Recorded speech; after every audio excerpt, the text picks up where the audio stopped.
Hello people, welcome to another video. Thank you all for joining me once more. Tonight we shall discuss Rising by Pierce Brown. This is a dystopian story that takes place in Mars. There's this whole society that lives under the surface of Mars, and they work to make the surface habitable for people from the Earth. In this society, people are divided by colors, and it's according to your color the job that you have to perform in order to help society. Of course, there are colors that are the higher class and colors that are the lower class. The main character is a teenage boy that belongs to the lower class, that is the red one. Hence the name Red Rising. So the story starts, he's a miner and he's very happy with his job, but at some point they realize that this whole story about them making Mars habitable, that's not true. And so the main character, whose name is Darrow, he has to infiltrate into an upper class and he has to go through this mission to convince the upper classes that he's part of them. It's a really interesting book. It's hard to understand at first, the whole story, because there are a lot of things. They're divided by colors, but also by clans, and also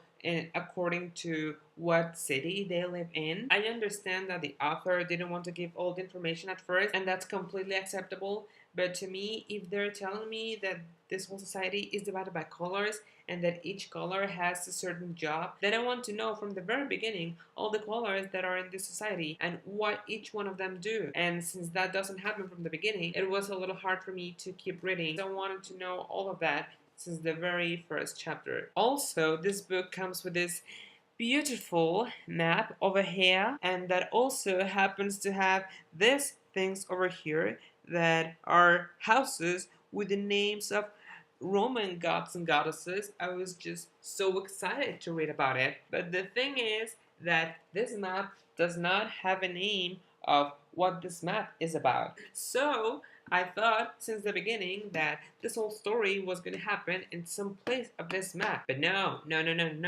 This map becomes useful like halfway through the book. So only made me more confused. It says over here this quote wrote by Scott Sigler: "Ender, Katniss, and now Darrow." I think this quote is very accurate because this mission that Darrow had to go through reminded me a lot to the Hunger Games and to Ender's Game. Why are all these games? No one's having fun. I'm gonna start with spoilers now. So if you have not read this book, I highly recommend you to close this video, go read it, and then come back and watch the whole video and leave a comment with your favorite parts and what did you like and what didn't you like and what do you think is going to happen in the next book. Okay, so goodbye for now. Okay, so let's start from the beginning. This whole society in which people are divided by colors just caught me right away because all my favorite sagas are about people, or specifically teenagers, being classified in some way.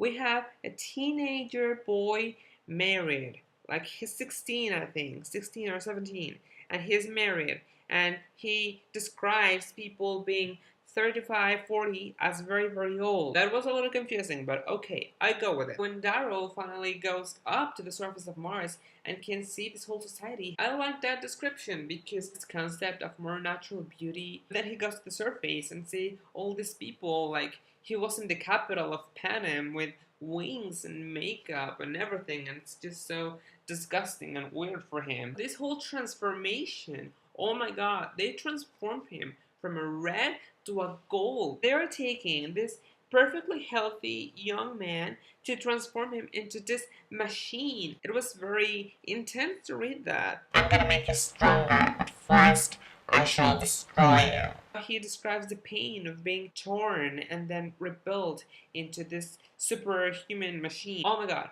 how weird was it that people from other colors have more than 5 fingers per hand? For Violet, I think they have 6 fingers. Like, is this a violet one? And the obsidians have 8 fingers per hand. Am I an obsidian now? No, I don't think so. This exam that they have to go through to be assigned to one of the houses, it reminded me of Harry Potter because of course they are assigned to houses. Also to Divergent because it's this practical exam that they will actually measure your abilities and everything you can do, and not just this sorting hat that is always the coolest option, whatever. Julian was always so nice, and I liked him since the very beginning because he struck me as a completely different concept of thing that Darrow had for golden people. And then we discovered that he's Cassie's brother. Oh my god, they don't look alike. At least in my head, they don't look alike. People are assigned by colors, so I'm thinking that they are regular people, some with extra fingers, but that they just dress in the color that they are assigned to, that they were born to. But apparently, no. They have some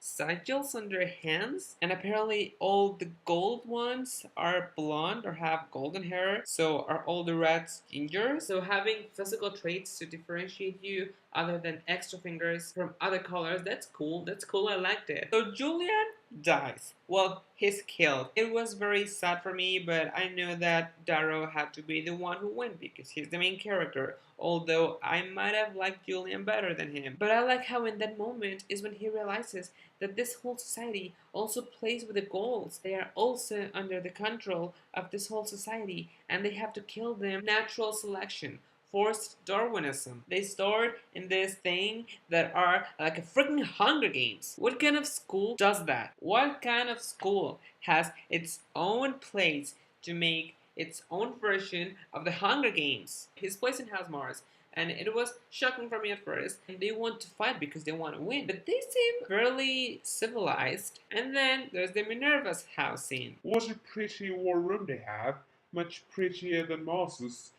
I break everything. I could not laugh at that part. They enter this whole room and they realize that it's prettier than theirs. So his solution is to break everything so it won't be prettier than theirs. At that point, I decided that they were perfect for Mars's house because that is the attitude a Martian would have. Even though I didn't like this whole hooligan situation where they just enter this place and destroy everything even after they were offered a truce, I was not expecting that people were going to die. I mean, it's a school. Only 3 pages after that. I struggle to keep my seat as the mirror spooks. I fall off twice. So after this whole hooligan situation is described how he can ride a horse for the life of him and he falls from the horse. Twice. Then the gasp, the biggest gasp of the whole book. Titus was a red. Are there more? Are there more over there? Like in this game or in the whole society? Are there more reds disguised as gold? I want to see more of that. I really hope in the next books we will see more of the story of reds being turned into gold. This other guy, Rock. I don't know how to pronounce the name. But the part when Cassius told Darrow and Rogue that they're like his brothers, that even though he lost Julian, he had found 2 more blood brothers inside the game. That was so touching and so nice. And I felt so bad for Darrow because he knows that he killed Julian. But this part, this bonding time where you have your 2 best friends, that was so great. Then Darrow's ego goes up again and he decides that he can destroy everything, and then he invades another house and keeps destroying furniture. What do you have against furniture, Darrow? Through the whole book, I imagine Severus as Nico D'Angelo, this little kid that was creepy and likes dead things. And then it's revealed that he is Fitchner's son. What? I don't know how this is gonna change things, but it's gonna change things, that's for sure. The part where Cassius finally discovers that it was Darrow who killed Julian and he faced him. What are you doing? In a way, I'm thinking, oh, it's the same thing because Cassius wants to kill him because he killed Julian.